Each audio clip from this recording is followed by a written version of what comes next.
The Holocaust. In the 20th century, an era when humanity had already discovered electricity, airplanes, and radio, mankind committed one of the darkest and most horrifying crimes in history. In 1933, when Hitler rose to power, almost no one imagined that within less than a decade, millions of innocent people would be sent to extermination camps simply because of their religion, race, or beliefs. Between 1939 and 1945, something happened that we now know as the Holocaust. More than 6 million Jews, along with disabled people and even political dissidents, were systematically wiped out in a precise, organized system. If you want to know exactly what the Holocaust was and what crimes the Germans committed, stay with us until the end of the video, and don't forget to subscribe to my channel. In 1919, Germany had just lost World War I. People were starving, the country was buried in debt, and the humiliation of the Treaty of Versailles made everything worse. In the middle of this chaos, a new political party emerged with a simple but dangerous slogan: find someone to blame. That party was the Nazi Party, and the scapegoat they chose was the Jews. Nazi propaganda claimed that Jews had destroyed Germany's economy, corrupted its culture, and caused the country's defeat in the war. When Hitler became Chancellor in 1933, this ideology became law. In his famous book, Mein Kampf, he openly declared that Germans were a superior race and that everyone else must either serve them or be eliminated. Starting in 1935, the Nuremberg laws were passed. Jews were banned from marrying non-Jews, barred from holding government jobs, and not even allowed to touch the German flag. In schools, children were taught that Jews were parasites. In cinemas and on posters, Jews were portrayed as grotesque, terrifying caricatures.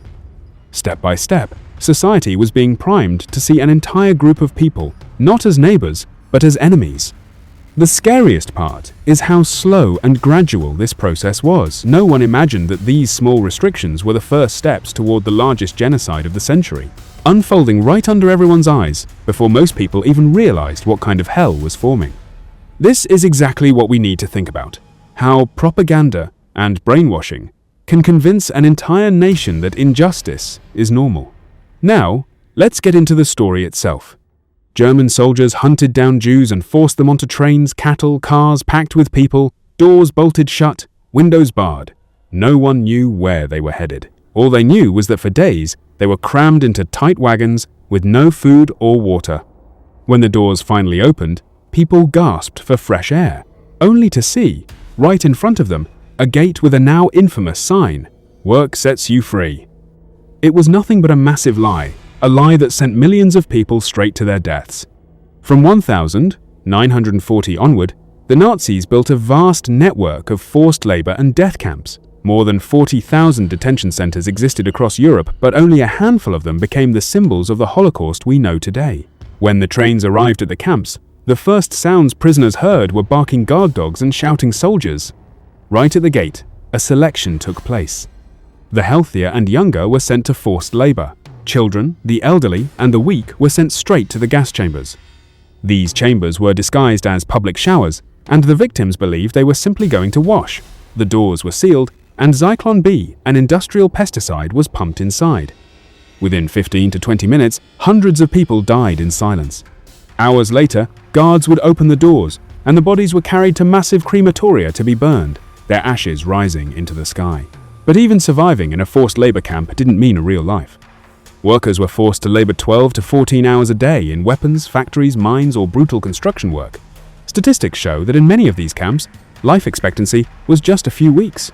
At the Mauthausen camp, prisoners were forced to carry heavy stones up 186 steps every single day. Many collapsed and died right there. At Auschwitz, the largest death camp, up to 8,000 people were killed every single day. At Treblinka, around 870,000 people were wiped out in less than 2 years. The entire system was designed like an assembly line: trains, selection, gas chamber, or labor camp, then disposal of the bodies. The most horrifying part was that death itself had become a routine administrative process. For the Nazis, this was simply a daily task. There were even official administrative reports where death tolls were logged, like production statistics. It meant that humanity had been completely erased. People had been reduced to mere numbers. Today, when visitors walk through Auschwitz and see warehouses filled with the shoes, eyeglasses, and suitcases of hundreds of thousands of victims, they finally grasp the scale of what happened. Between 1941 and 1945, the Nazi killing machine operated at full force. Around 6 million Jews were murdered in this system, 2/3 of the entire Jewish population of Europe. But Jews weren't the only victims. Thousands of people with physical and mental disabilities, homosexuals, and even Germans who opposed the regime met the same fate. The total number of victims is estimated at somewhere between 11 and 12 million people. Nazi doctors, most notoriously Josef Mengele, performed medical experiments on prisoners. For example, they injected chemicals into children's eyes to try to change their color, or stitched twins together to study their body's reactions. Many of these children died in horrific pain. At the Majdanek camp, there were so many bodies that they had to be burned in massive pits. Survivors said the smell of burning flesh traveled for kilometers, and local residents had no way to ignore it. Even the methods of killing weren't limited to gas chambers. Countless people died simply of starvation. Rations were sometimes nothing more than a piece of moldy bread and watery soup. On top of that, contagious diseases like typhus and dysentery killed thousands every single day. In operations like Babi Yar in Ukraine, around 33,000 Jews were shot dead in just 2 days and buried in mass pits. You might think every victim simply lined up and waited for death to come, but even in the middle of the Auschwitz hell, there were people who chose to fight back, even knowing it might mean dying sooner. In 1943, at the Treblinka death camp, prisoners realized that everything had been planned for their extermination, so they staged a historic uprising, stealing weapons from the guards. They managed to set several buildings on fire, and around 200 of them escaped. Most were recaptured and killed afterward, but their act proved that even in the heart of death, resistance was possible. That same year, the Jews of the Warsaw Ghetto rose up against Germany. A few hundred young fighters, armed with homemade weapons, fought the German army for weeks. The Germans ultimately destroyed the entire district with tanks and fire, but history remembers that these people never surrendered. When Soviet forces entered Auschwitz in January 1945, they found only 7,000 survivors, people so ravaged by starvation and disease that they were little more than skin and bone. Many couldn't even stand on their feet. But they were alive. After the war, survivors shared their stories.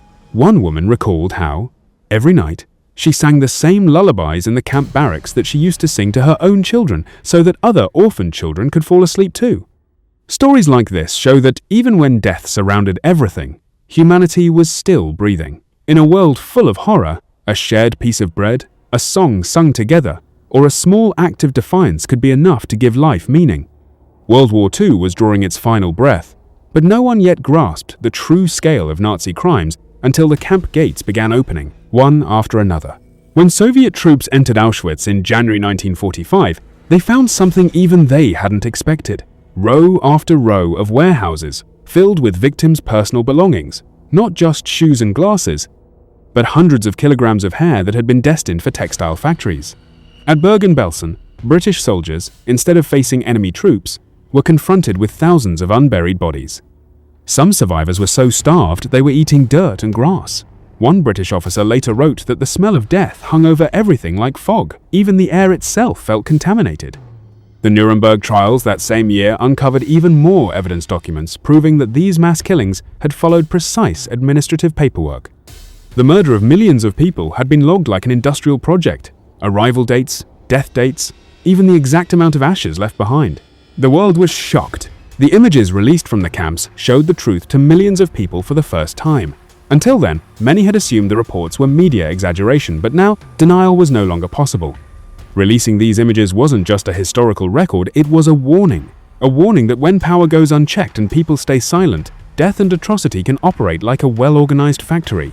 Now, let us know in the comments which historical tragedy you'd like us to cover next, the bombing of Hiroshima or the Rwandan genocide. And don't forget to like this video to support us, subscribe to my channel, and hit the bell so you don't miss our new videos. See you in the next video. Goodbye.